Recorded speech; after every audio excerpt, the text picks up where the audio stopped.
안녕하세요 여러분, 파인더 드림입니다. 오랜만에 영상 올리는 것 같은데요. 여러분, 일반 블로거 분들이라면 체험단이나 기자단 같은 방법의 수익화를 위해서 블로그를 운영하시는 경우가 많잖아요. 그런데 만약 업체를 운영하시는 대표님들이라면 어떨까요? 아마 업체의 상품을 홍보하고 물품을 판매하려고 블로그를 하시는 경우가 많으실 텐데요. 그런데 블로그에 매번 상품 내용만 적어주시면 판매가 일어날까요? 아마 여러분이 고객이라도 이 블로그는 광고 블로그구나 라고 생각하실 거예요. 그러면 여러분들이 브랜딩 블로그로 매출을 올리고 싶으시다면 이 세 가지를 기억하셔야 돼요. 첫 번째입니다. 키워드예요. 많은 대표님들이 오해하고 계시는 게 뭐냐면 이 블로그 포스팅 한 개에 목숨을 걸어야 한다는 거예요. 블로그 한 개 적으시고 그 글을 수천 명이 봐서 매출이 오르고 문의가 폭증하고 이런 걸 꿈꾸신다는 거죠. 물론 대표님들의 블로그가 최적화 3 정도 되어서 무조건 상위 노출이 된다고 한다면 모를까, 웬만한 블로그는요 준체 블로그일 확률이 높기 때문에 그럴 일이 희박하다고 보셔야 됩니다.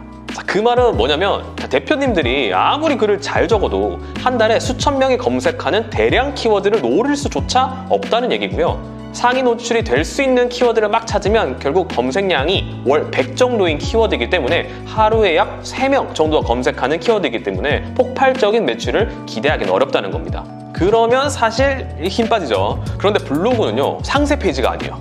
우리가 쿠팡에서 물건을 살 때야 상품 한 개만 보고 클릭해서 그 상품 상세 페이지를 보고 구매를 결정하지만 블로그는 아니라는 거예요. 제가 아까 대표님들이 하루에 3명이 검색하는 키워드를 상위 노출시켰다고 한다면 그런 키워드를요 한 100개만 적으면 어떨까요? 서로 다른 키워드 100개에서 하루 300명의 잠재 고객이 대표님의 블로그에 들어오는 거겠죠. 이처럼 블로그는요 하나의 글로 매출이 터지기보다는요 여러 글들이 쌓이면서 천천히 효과가 나기 시작하는 것이라고 생각하시면 되겠습니다. 두 번째는요 포스팅 내용입니다. 그런데 아까 말씀드렸다시피 이런 키워드를 잡는데 매번 포스팅에 상품에 대한 얘기만 도배가 되어 있어요. 핸드폰 가게를 하신다고 하는데 예를 들어서 매번 포스팅에 핸드폰 기종이랑 가격만 나와 있어요. 여러분이 고객이라면 어떤 느낌이 드시나요? 아마 이거 또 광고성 블로그네 라고 생각하시거나 아니면 단순히 정보만 얻고 나가실 거예요. 그리고 실제로 구매는 다른 곳에서 또 믿을 만한 곳에서 하겠죠. 그러니까 블로그에 포스팅을 하실 때는요 너무 광고만 하는 게 아니라 광고와 정보성 그리고 전문성을 함께 나타낼 수 있는 글을 함께 적어주셔야 돼요. 핸드폰 가게를 하신다고 한다면 당연히 가게에 대한 홍보와 휴대폰 종류, 가격에 대한 포스팅을 하셔야겠죠. 하지만 이것만 하는 것이 아니라 정보성도 함께 적어주시는 거예요.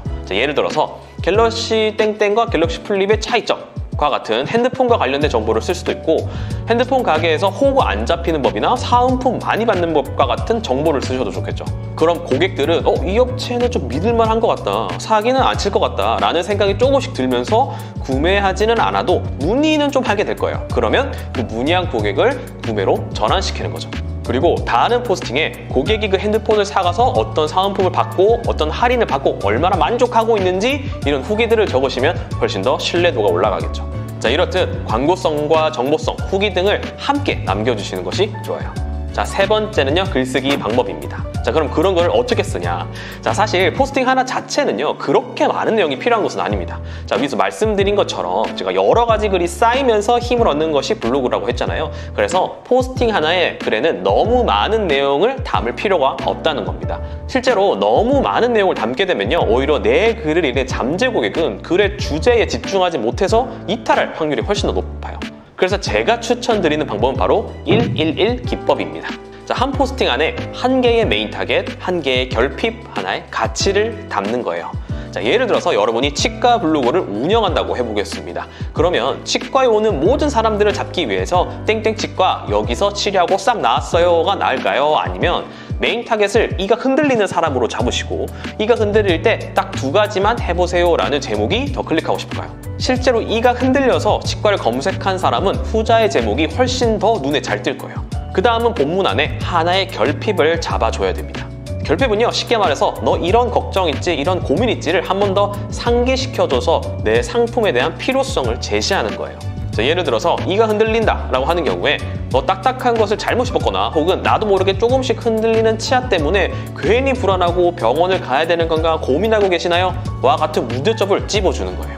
다음은 하나의 가치입니다. 우리가 이제 문제점을 찝어줬잖아요. 그러면 그 문제점을 해결해줄 해결책을 제시해 줘야 됩니다. 이빨이 아픈 이유와 원인과 함께 집에서 할 수 있는 방법과 만약 집에서 혼자 해서 괜히 상처가 나면 고생할 수 있으니까 전문가와 함께 상담해 보라고 하는 내 치과를 소개하는 거예요.